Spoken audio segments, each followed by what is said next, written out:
Okay, so we have a 2012 Kia Rio, and it sounds like we're going to be doing the rear brakes, and this is an interesting one here because I hope you can see that in there. Rotors look pretty bad, so we're going to be doing the rear brakes on this. It's going to require us to use a tool, the screw-on tool. I'll explain that along with my buddy Mike. I'll explain that to you as we use it, and we'll take it from there.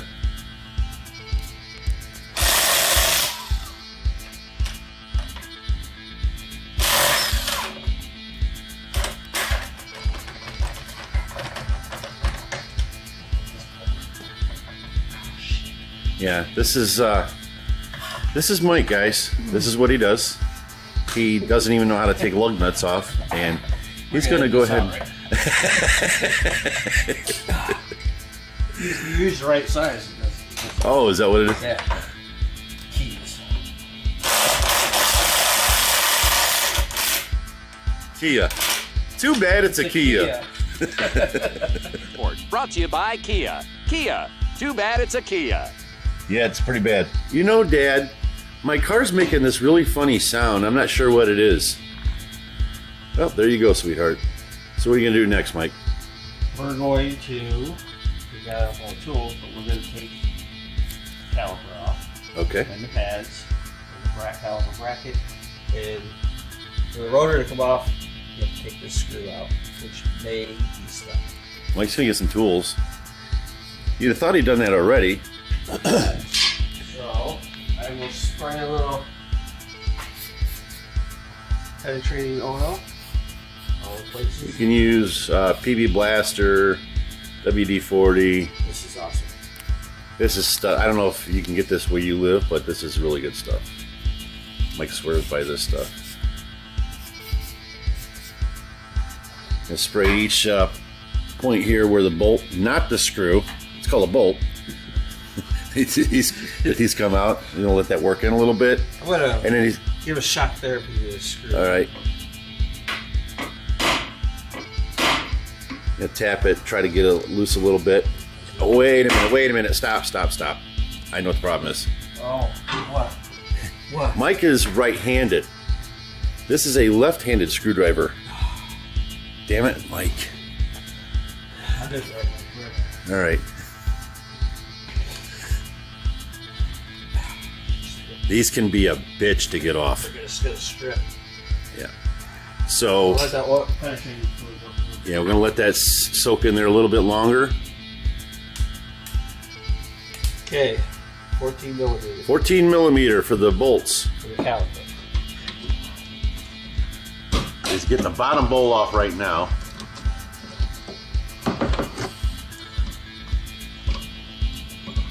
Break the top one. You may have to use a open-end wrench because the emergency brake bracket is in the way. Okay, so you have to use an open end wrench here because the brake cable, the emergency cable, is coming in here, and it keeps you from kind of getting into that part there. So, hashtag problem solved.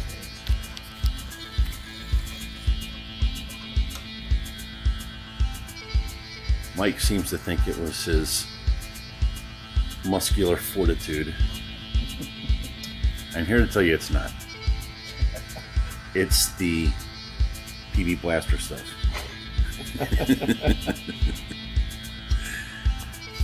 Mike and I do this a lot, people. Yeah. You can do it that way, Mike. Or you do it, Or you can do it like a man.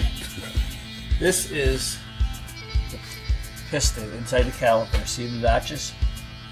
You put it, we're going to go rent a tool and put it on there, and you screw this back in. It doesn't push it, it screws back in. And they can be a little tough sometimes. So you have to run a tool for that part. And it goes on here and it screws the caliper piston back in versus where you can just usually use a C-clamp to C-clamp them like this and push that back in. Obviously you open up your cap to your master cylinder and then you put a C-clamp on there. Well, you can't do that on these. You're going to need to rent a tool for that, and we'll show you that tool here shortly. Okay, we're going to show you something that Mike always does, and I can attest to this. You hang your caliper. You can use even just a piece of hanger if you want. This is more ideal. It's a little heavier duty, a little more stout, but regardless, it's better than letting it hang from your brake hose. So he's hanging that up there. It's out of the way, and now he can feel free to work. Now take the bracket off. Now he's going to remove the bracket, 14 which is millimeter also as well. 14 millimeter. Yeah, it's not optimal to use standard sizes on these millimeter type bolts because you can easily strip them out. All Yes. modern cars are metric. Yeah. Aftermarket parts. No matter what brand it is, it's going to be metric anymore. So This is like rough with really bad pads that broke in half. look at that. So I'm going to throw this down and let Mike pick it back up. Now we have to work on it. All right, now we're going to take the rotor off. Yeah, maybe. Well, hopefully that juice got back in there and did some damage. Okay, so that bitch is not coming out. So what we're going to have to do is we're going to have to tap this out. And we're going to show you exactly how to do that. So for you guys, this is good that this happened. So if you run into this, which you most likely will, this car only has 56,000 miles on it. So you would, but it is a Kia, and Kias keep Mike and I very busy. So anyway, so we're gonna tap this thing out, come right back and show you exactly how to do that.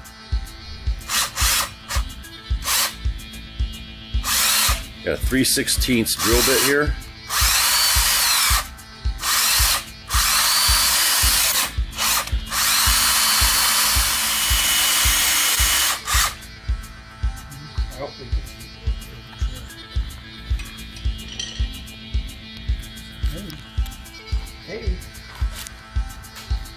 So now he's going to tap this in with a hammer, the easy out. It's right there. Oh, you're not? Oh, yeah. Yeah.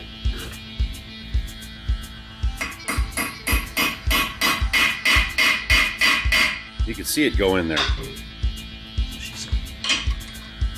That's what she said. There it goes. It's out. There we go. Now, okay.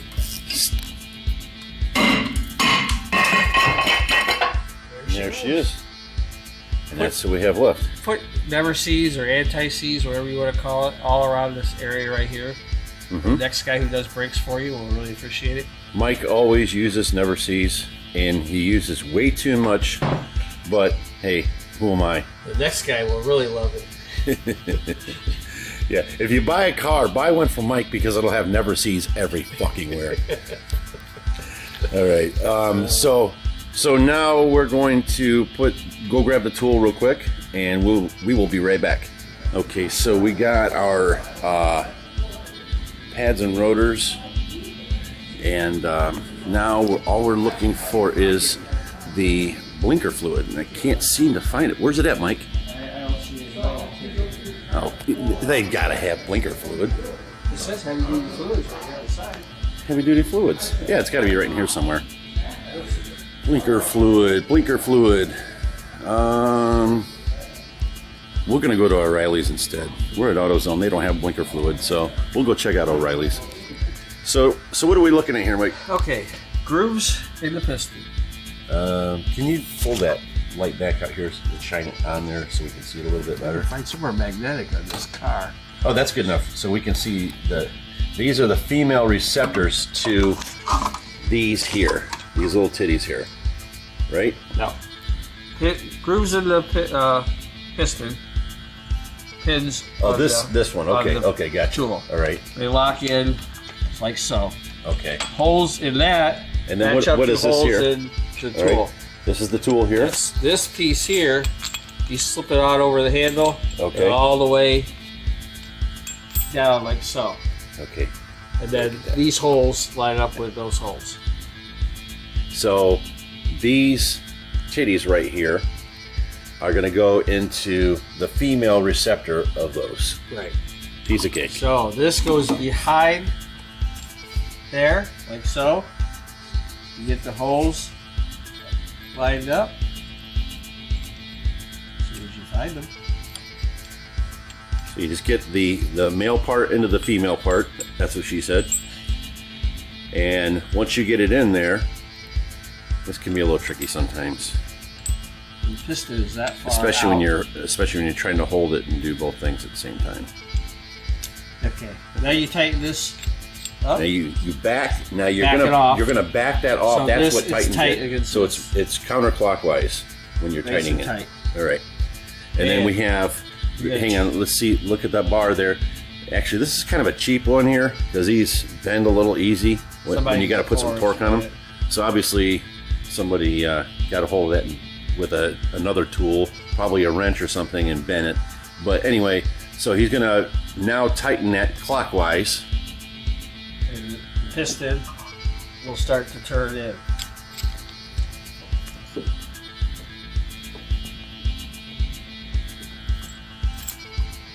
Every once in a while, you gotta keep tightening this. It's really not that difficult. We're probably making this look more difficult than it is. And I'm sure there are going to be plenty of negative posts. This is YouTube, after all, and there'll be a million people telling us how we did it wrong. Okay, so for all of the negative posts that we will invariably get, I just wanted to show what a positive post looked like. Okay, so we just looked and it's already in. So that's why I wasn't going any further. But you can see how smooth it is against the rubber. exactly, you're flush. Let me hold that. This here, this piston is now flush with the seal, and that's what you want. It's perfectly flush now. So ideally though, and we're going to take care of this, you want these two here to be up and down symmetrically with the caliper. Because there's a notch on the pad. Because there's a notch on the pad that those fit, the notches fit into those holes. Okay, so as you can see, we are at 10 and 6 o'clock. Actually, jeez, like 10, really? So as you can see, we are at 12, 3, 6, and 9 o'clock with the caliper here. So that's how you need it to be, so that you can get the pad in there. All right, be right back. Okay, what do we got here, Mike? Anti-seize. Oh, here we go. Mike and his anti-seize. So he put some anti-seize on there. That way, when he puts the wheel back on, it'll slide right off. Piece of cake. All right. Now we're gonna go clean the rotors. All right. Okay, you're taking them out of the plastic here. Now what are you doing? Brake clean. And They what's come that? packaged with a little bit of oil to keep them from rusting. Okay.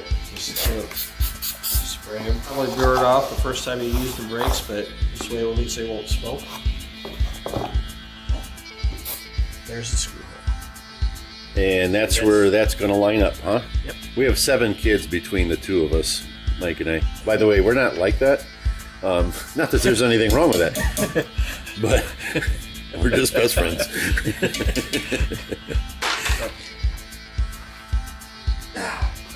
Okay. All right. Well. So he did put the screw back in. That is called a screw, and he put that screw back in. We joke about that because so many videos you watch, and honestly, that's why we decided we're going to start making some videos, because it's unbelievable some of the videos we watch. People refer to something like this as a screw, or a caliper bolt as a screw. It's called a bolt. Anyway, I digress. Okay. We're gonna go back to the bench. All right. Put the pads in to hold it Why? Why are we doing that on the bench, Mike? because there's not enough room here between the two of us. Oh. He's calling me fat. I'm not that fat. Well, I guess that's debatable. I'm not going to post any pictures of my belly. How's that? So these just slide in like so, and I stop them at the very end so we can slip them over the rotor and then tighten them up after we Got it. got it. So and then on this side, this does not have the screw in it. It doesn't need one. Doesn't need one. One on each side. Right. Okay, so we're back over at the car. What are you doing now, Mike? Slide the bracket with the pads Right? back on the rotor. Right on. Put the bolts back in. There's one. So you got one of the bolts in, and you got to get the other one in. Now these are on the back side. These aren't the caliper bolts. These are the mounting bolts. Now I just take my hands and lock them. Boom. Like that. Oh, and Oh, see, Mike knows what to do because it says on. Trust me, if it weren't there, nice socket. 14 we got millimeter. a 14 millimeter to put it back on, just like when we took it off, Mike. That was only 10 minutes ago. What? Yeah. Well, according to this video, it was. YouTube time. All right, good enough. Now, take the hanger off. Inside somewhere. Trusty little hanger there. Flip this right. Okay, so we ended up finding a guy that sold us some blinker fluid, and we're just trying to find out where it goes. Mike, do you see it yet? Oh, no, there's a few things here. But Oh, is this it? Wisher washer. Oh, that's wait. What's that? Overflow. Brake. Oh, that is that Brake where it fluid. goes? Brake fluid. Oh, brake. I was thinking blinker. Blinker fluid. Blinker fluid. You don't think they have a reservoir in the trunk, do you? Oh, here. I bet it goes in here. That's oil. That's motor oil. You sure? 5W20. Is that the type of blinker fluid, maybe? I think it's oil. I'm pretty sure. I'm pretty sure it's oil. Okay. You don't think they put a reservoir in the trunk? That's where it's at. Could be. Or I'll the glove bet. box.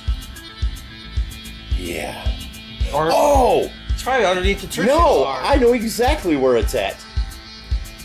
Probably goes right onto the blinker, The arm. the arm Yeah. that you turn on. Yeah, We'll yeah. we'll see if we can pull the cap off there. Okay. Anyway, if we find it, we'll come back and show you where the blinker fluid goes. All right. So that was our first episode of Two Idiots and a Wrench.